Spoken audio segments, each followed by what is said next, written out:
Ever since I upgraded from playing Pathologic on console to now on PC, it was only a matter of time before I started installing mods, and I might have already gotten carried away. I had the rather ambitious idea of downloading every mod available for Pathologic 2 on Nexus. And of course, that didn't really go so well, especially since I could only get a handful of them that actually work. But the mods that I did get to work are certainly some of the better and more interesting ones. I'll be covering mods as they become relevant to the playthrough, but if you're curious or if you're interested in downloading any of them for yourself, you can find them in the description. Also, this playthrough was streamed right here on YouTube, which you can check out if you'd like. In the future, any Pathologic challenge runs and playthroughs will likely be live streamed, so keep an eye out for that. With everything out of the way, join me as I download way too many mods for Pathologic 2. It wasn't long after getting off the train when I already ran into the first mod. Once the game starts, I usually book it for Grief's warehouse. And here's where, well, you'll see. Behold the first mod. Smooth Grief. This mod changes Grief to be extremely smooth. It's very unsettling and weird. And it also changes all of his dialogue, I believe, between both him and Artemy. Grief, you look different. Striking, don't you think? Gives me an edge by taking off the edges. No potter in the town can glaze a mug this pretty, and not for free either. I'm smooth now, cub, real smooth. I didn't know this could happen to people. You're no fun. Aren't you happy to see a smooth friend? Honestly, the smooth thing is really getting to me. This is it for Smooth Grief dialogue for now, but don't worry, we'll be seeing him in his cursed glory more later. Next, I looted Ruben's apartment, picked up some caches, and got the charm from the bone steak lot. Normally after this, I'd trade the charms for some smoked meat by the railroad tracks, but thanks to this next mod, this didn't go as I intended. I want to say 50, but I think that's an exact— oh my god, okay. Here's a showcase of one of the other mods. I wasn't prepared for this. One smoked meat costs 13 barter points. Usually you can get all 3 of these for just 2 charms. But if I wanted all 3 of these, I need to spend 39. I might have to come back here later. I don't even have enough for all of this. These insane prices are thanks to the Bound Again mod, which is a mod that combines 2 other mods and sprinkles a little extra on top. One of the mods included in Bound Again is the Harder Economy mod, which increases both store and trading prices. Harder Economy also comes with 3 difficulties: easy, hard, and brutal, which increases prices based on the difficulty. And of course, I elected to download the brutal version of the mod, which explains the prices here. In the end, I had to fork over 13 trading points for just 1 piece of smoked meat. I just arrived in town and already the economy is in shambles. Over at Notkin's warehouse, I picked up the leash and discovered that for some reason, the kids you can trade with here are unaffected by the Harder Economy mod. So I was able to trade for some reasonably priced lockpicks.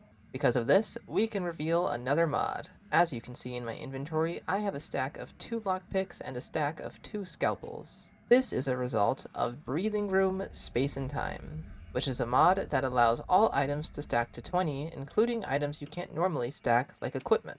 This mod also extends the timescale so that you'd have more time to do things each day, but another mod I downloaded overwrote that. After I finished up at Notkin's, I went around town picking up a few more item caches and eventually found myself at Lara's house, where after a nap, we can show off yet again another mod. Behold, the lore-accurate lesbian Clara!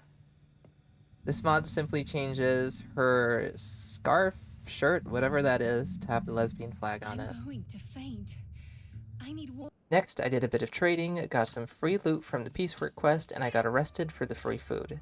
Toward the night, I went down to the Broken Heart so we could witness yet another mod. Oh, yes, here's another mod we can take a look at. Find the right lines. This is the classic Andre mod. This changes his model to look more like his classic counterpart from the original game. In the original game, apparently he had a scar on his forehead and a unibrow. And now that's back in Pathologic 2. And now I can insult him for his appearance. Ah, what a face, a loser's face. Look who's talking, unibrow. At midnight, I went to check out the dead item shop, which is luckily unaffected by the Harder Economy mod. The night of day 2 doesn't have too much going on, so to cure my boredom, I just started punching people. Unfortunately, I lost some health, but the good part about this is that I was able to heal a small amount by eating buttons. This is that little extra sprinkled on top of the Bound Again mod that I mentioned earlier. In addition to combining two mods, Bound Again makes time go by faster and adds uses to a few random items, such as buttons healing you, soap decreasing infection, and the pocket watch temporarily stopping time. Although these effects do sound interesting, I never got any more use out of them, since I'd rather save these items for trading or selling, and the effects in my opinion weren't all that notable. We begin day 2 with a trip to the cemetery and another appearance by Clara. Lesbian Clara, Her Holiness. Angry with you. No. Okay, damn. My first option is Begone Wraith, you're just an illusion. I don't know anything about her. Begone. Don't worry, Artemy will accept her in time. Here I collected the inheritance, then I paid a visit to Smooth Grief to pick up some things, and in town, Artemy ran into Clara again. Telling me about the townspeople. There's Clara! Always love to see lesbian Clara. Seeing as this interaction didn't end in an insult, I think it's safe to assume they're best friends already. Next I ran around town completing objectives, and I fixed up the lair. One of the objectives I have to do today is go out and pick some herbs with Murky, which presents us with another mod, Neon Twire 2. This mod retextures all of the game's herbs to bright neon colors, which is especially helpful to me since no matter how hard I look, I can't seem to ever find herbs during the day, and during the night, herbs will be even easier to spot. Back in town, I got some trading done, checked a few more things off my list, and I played hide and seek for a cheap schmouter. Luckily, the harder economy mod also had no effect on the hide and seek event. Later at night, I found another schmouter in an item cache. After picking herbs, I spent them on some expensive food at the bar, then I moved on to day 3. Today started with me getting the first inventory upgrade. Eventually, I made my way to the town hall meeting, and after that, to check on Peter. As I entered the Tanners, I found that this district is burned when it's supposed to be infected. This is because of a very cool mod which is going to change every one of my future playthroughs. The Bound Again mod. Well, the other mod that Bound Again is a combination of. The District Randomizer mod. How this mod works is it only takes effect after exiting Town Hall on day 3, and it scales appropriately as the game progresses. So early on, you won't have that many districts randomized as later days. Speaking of randomized districts, today we have 5 instead of the normal 3. The Tanners, Marrow, and Skinners are burned, and the hindquarters and factory are infected. Oh, and if you're wondering if the randomizer can affect the bound getting in danger and infected, the answer is yes, despite the mod's description saying otherwise. Anyway, I came to the Tanners to give tinctures to Peter and Anna, which was made slightly difficult due to the amount of people with knives I ran into around here. When I finished that, I stopped by the Broken Heart to start the House of Death quest, and also to admire Andre's unibrow. After saving Notkin and Khan from the house, I spent literally all of my money on some canned food and spent the rest of my day trading. My night was spent in the steppe collecting probably radioactive or poisonous herbs. At midnight, Notkin and Peter got infected, which I'll deal with tomorrow. Back at the bar, I sold a bunch of herbs and gave Andre a tincture. Here you go, pour that on your unibrow and you'll be fine in the morning. Out at the dead item shop, I traded for some fish and meat. On the way to the lair, I came across this guard trading some toast, but I couldn't afford it due to my lockpick being damaged. Here, the breathing room mod saved the day, with this feature that lets you repair equipment by restacking items. So with a little inventory management, I was able to repair this lockpick and afford the trade. Next, Grief needed a tincture. Mr. Smooth Grief! Pour this on your smooth face and you'll be fine in the morning. I'm a very good doctor, trust me, bro. I started day 4 to find half the town burned, with the bridge square, gut, and factory infected. First things first, Notkin needs a schmouter. Then I went off to the hospital to administer painkillers for today's job. I didn't bring enough morphine, so I'll have to come back later. Here I had to use our little repair trick again on my scalpel to harvest some organs, and thanks to one of the many burn districts today, I was able to get some more organs from a bandit. Eventually, I came across one of the houses you can save a baby from, but because of the randomizer, this was just a normal district. So instead of saving a baby from an infected building, I saved it from whatever this is. To put my mind off of that, I ditched the baby at Town Hall and collected my fund reward. In a nutshell, I traded in the leash for a schmouter. Oh, and I killed another bandit. I had the morphine I needed, so I went back to the hospital to finish today's job. When I exited the building, I ran into a bunch of bandits, and in order to get away from them, I ran through these rocks and into the gut. Oh yeah, there's another mod I've been using. The Invisible Wall Remover, which does just that. meaning that I can run as far as I'd like into the steppe, or run through rocks separating districts, and I can also run right into the river. Speaking of running through the river, to avoid the infected gut, I took a shortcut through the river, and then I ran into yet another bandit. Back into the river, that's the safe place. In the dirty brown water, that's not fit for human consumption, that's my safe spot. Finally back at the lair, I repaired the alembic, sorted out my inventory, and prepared to treat Peter. I know I have a schmatter I could give him, but I want to save it just in case I need it later, so that means Peter's getting antibiotics. And that's exactly what I need to. I should be able to handle Peter. He might live another day to live with his unibrowed brother. Once I arrived at his apartment, I treated him successfully. Then it was time to go out and collect herbs. Anyway, just before midnight, we took bets on who's getting infected. Smooth Grief. The infection will slide right off of his face, so he'll be fine. Sticky, I'm a little worried about. Peter, I'm worried about too. I think Andre will survive. I think Andre will not get infected. The unibrow, it's like extra protection for him. Smooth Grief? Come on. Okay, apparently smooth means infection. It doesn't just roll off the smooth skin. But with Vlad's smooth bald head, apparently it does. Besides for Grief getting infected, Peter survived this night and Victor got infected. Over at Notkin's, I traded for some food and lockpicks, and then I gave Grief his schmouter. Smooth Grief will survive. Smooth Grief lives to see another smooth day. Here I was reminded that Smooth Grief's smooth reflection has something smooth to say, so here it is. For you. A reflection, call me his conscience, if you will. Wow. He's so smooth, I'm seeing his reflection in him. Before we start day 5, I need to take a moment to introduce a brand new mod hot off the presses. During the stream of days 3 and 4, we had Pathologic present in the chat, who you might recognize as the creator of some of the mods we're currently using, such as Smooth Grief, Neon Twire, and the Invisible Wall Remover. Well, Pathologic reached out to inform me that the stream inspired him to finish a mod that had been collecting dust on his shelf. Thanks to Pathologic, we now have the poorly translated Pathologic 2 mod, which as its description says, runs every string in the game through machine translation filters for a less comprehensible experience. Here's a taste of the mod. The deaf people hurt the eyes of John. Valuable I am someone, it's ridiculous, and it's also a very expensive strategy. The deaf people need to leave John alone. What even was that trying to translate? Okay, I want to see the people name. Sticky is now adhesive. Capella is chapel. Murky is now dark. Notkin is Nidkin. Khan is now sweats, and sweats is at risk. We have K-tape for Smooth Grief. Big Vlad, Lara is normal. Excuse me, Bikini, Ruby? Savarovs are the same. Victor Elegant. He's still. There we go. The 5th day. It's that the Haruspects be included in the battle of the device, but the victim is available. This is like brain damage the mod. Alright, today the warehouses in Bridge Square are infected, and the factory, Chine, Moss, Spleen, and Marrow are all burned.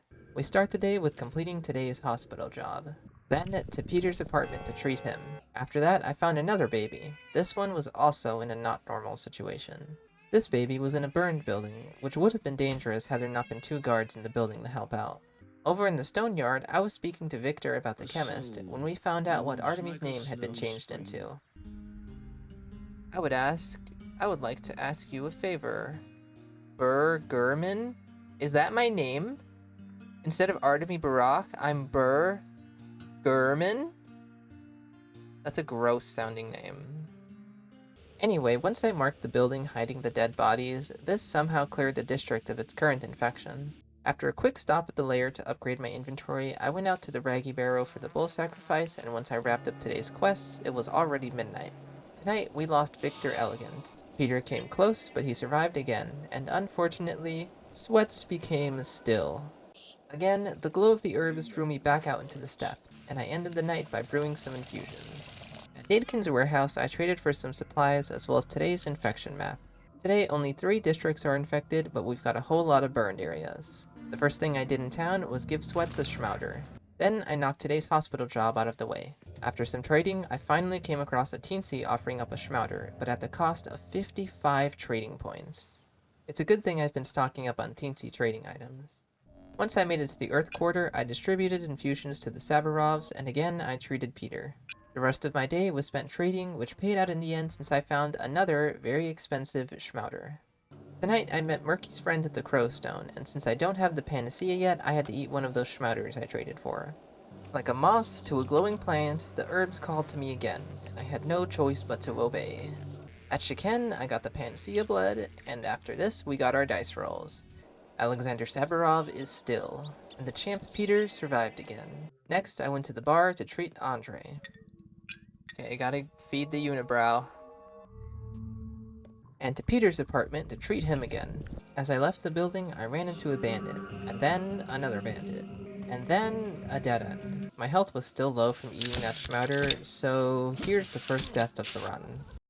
After treating Alexander, I traded for a schmouder at the dead item shop, then it was back to the lair to upgrade my inventory and to end off the night. Today, the randomizer decided to trade out the regular amount of burned districts for infected districts. Just like yesterday, I gave out some infusions and dealt with today's job at the hospital. Then I met the Inquisitor and traveled all the way to the cemetery to help Misery Accord with the too many dead bodies situation, and now she's moving in with Peter. There we go. Grace is now moved to live with a sick man. Sick, unibrowless man. I wouldn't want to live there, especially because of the unibrow part. After giving Aspidi an infusion, I finally got to meet Tai-Cheek. Next, I stopped the Vlads from going to the kin and went to the lair to sleep and end off the day. Now it's time for tonight's dice rolls. Peter came very close to dying, but he survived again, and so did Alexander. Unfortunately, Aspidi, Grief, Nidkin, and Andre all became infected. Next, Nidkin, Grief, and Andre were given panaceas and schmouders. Here's a schmouder. That'll cure your unibrow right up. Next, Peter and Alexander were treated, and I was lucky enough to find a schmouder at the dead item shop. After I finished Day 8's hospital job, I traveled to the cathedral because today we have new smooth grief dialogue. She smoothed me. Took one look and ironed the wrinkles right out. Flattened the horizon, and now I can see. There's a lore explanation. He's smooth for a reason. Okay, do you have anything to say about my smooth friend? You've learned What have you done to him? I needed you to. I didn't do anything. That'll be enough. He's practically been flattened. Those things happen. His appearance has nothing to do with me. Can't you see the man is thinking, changing? Leave him be. Next up, I did some trading. What do you got? What is that called? A bra?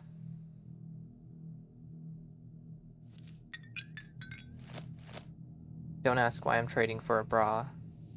I had a lot of spare time today, so I decided to schmouder farm. It took me a while to find a teensy in a building, but in the end it majorly paid off as I managed to trade for not 1, not 2, but 3 schmouders. And because I'm feeling generous, I'll finally cure Peter. Tonight's dice rolls weren't anything notable. No one died, and no one got infected. At Nidkins, I bought the infection map. Day 9's been randomized pretty evenly, but a lot of people need infusions. At the dead item shop, I got yet another schmouder, and my night was spent treating people and giving them tinctures. I spent day 9 killing soldiers and giving out the last few tinctures to whoever needed them. Seeing as not much is happening today, now is a good time to talk about the last mod I downloaded for this playthrough, the classic music mod. I can't really show off this mod for copyright reasons, but there's a chance you might have heard bits of it already. This mod replaces some of Pathologic 2's music with music from the original game. As someone who's heard 2's music so much and hasn't played Classic yet, this mod was a really nice breath of fresh air, which I 100% recommend. Anyway, back to the run. After a trip to the abattoir, we got tonight's dice rolls. Tonight, Smooth Grief got infected and Alexander died. Oh no. Anyway. Next, I brewed up all my panaceas just in time for the list to get infected. Today's map is again pretty evenly split, but there's still plenty of negative districts to worry about. As I made my way around town, I cured everyone on the list, and I stopped at the cathedral to cure Grief as well. He's more susceptible for plague. As we've seen throughout the playthrough, he's gotten infected like so many times. The plague just seeps right in. Yeah, no unibrow too. The unibrow is what's been protecting Andre. Wait, does Grief not actually have eyebrows at all? Hold on. He's eyebrowless. This is advice for when the next plague rolls around. Have a unibrow. It'll save your life. I had to make a quick detour to Town Hall to deal with Lara, then I ended today with curing Aspity since I had extra panaceas. There we go, and that marks everybody cured. And to celebrate, I think I'll have myself a little panacea. Moving on to day 11, we'll be going for the binaural ending, just so that we can have a few more words with our modded friends. At the cathedral, Smooth Grief informed me of the couriers, and at Town Hall I was given more information on the situation. Okay, let's see. I have a date with Danielle, which I must attend immediately. And then my lesbian friend wants to go for a little picnic. And then Bikini Ruben wants to meet me out by the train tracks. Didn't I just describe your ideal friend group? Gay boyfriend, lesbian friend, and then bikini friend. Of course, I made it to all 3 of my dates on time and finally got the Inquisitor's papers, which I delivered to the General.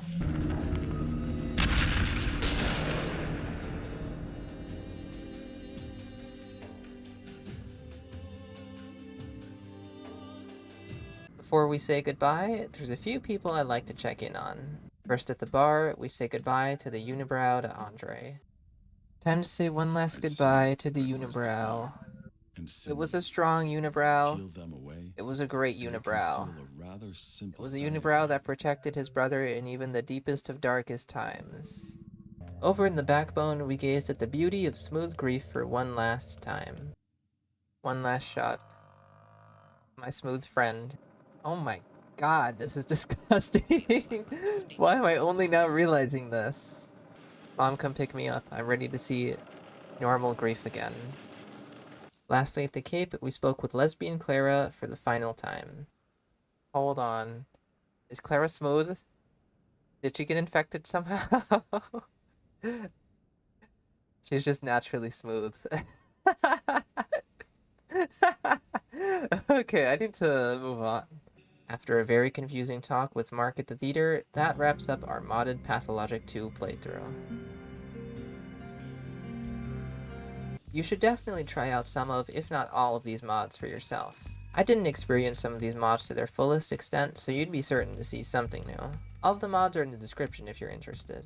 As I mentioned earlier, the District Randomizer mod will become a part of any future challenge runs I do, just cause it'll be refreshing to have the game be slightly different from what I'm used to. Well, that's it for this video. Thank you for watching, and goodbye.